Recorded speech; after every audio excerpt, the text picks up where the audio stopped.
J'ai été particulièrement heureux de tenir cette conférence littéraire ici au Robert. D'abord parce que j'y ai été convié par Édouard de Lépine, qui est un personnage extraordinaire, qui m'a honoré de sa présence en dépit de ses difficultés de santé.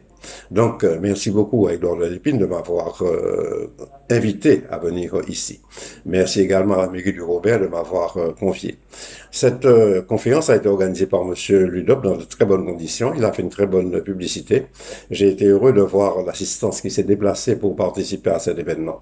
Très heureux pour leur raconter l'histoire d'un homme, un homme pluriel, Richard Lordino, mon père.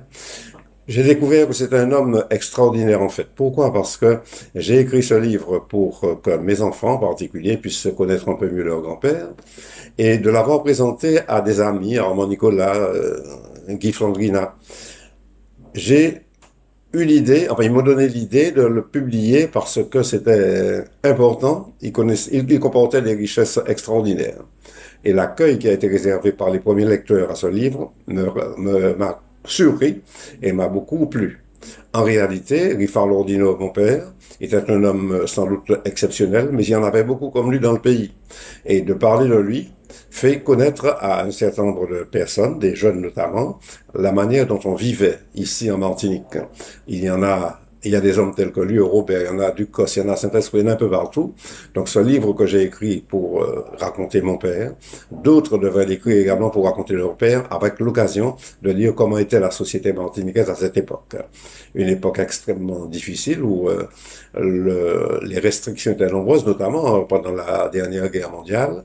Et malgré tout, la solidarité qui existait entre les Martiniquais a permis de sauver un certain nombre de valeurs. Et ces valeurs qui ont été transmises par mes grands-parents ont aujourd'hui un petit peu disparu, ce que je regrette, et il s'agit pour nous de tenter de les refaire vivre, de les faire à nouveau vivre, parce que c'est important, cette idée de solidarité, cette idée de partage, cette idée d'aider les autres, cette idée de participer à un effort de développement collectif, ça c'est important. Et mon père a été élevé dans la religion catholique, mais très vite, il l'a non pas abandonné, mais mise de côté au profit de l'idéologie communiste. C'était un communiste, il a beaucoup bataillé dans les syndicats, il a beaucoup travaillé pour l'instauration de la sécurité sociale en Martinique, pour, bref, un peu plus de responsabilité dans le pays. C'est un homme qui était avec cheville au corps, au corps et au cœur, la nécessité de faire en sorte que le maximum de Martiniquais réussissent leur vie. En particulier, en tant qu'enseignant, il a voulu que les élèves, grâce à une bonne instruction, à une bonne éducation, réussissent et aient une situation meilleure que celle de leurs parents. Et là, il a réussi. Il a réussi, d'autres ont réussi, et c'est ce que je retiens de cette magnifique soirée littéraire ce soir au Robert. Je suis venu ce soir voir la conférence pour le Guy Lordino pour la présentation du livre sur son père. C'était très bien. J'ai appris beaucoup de choses sur sa relation avec son père.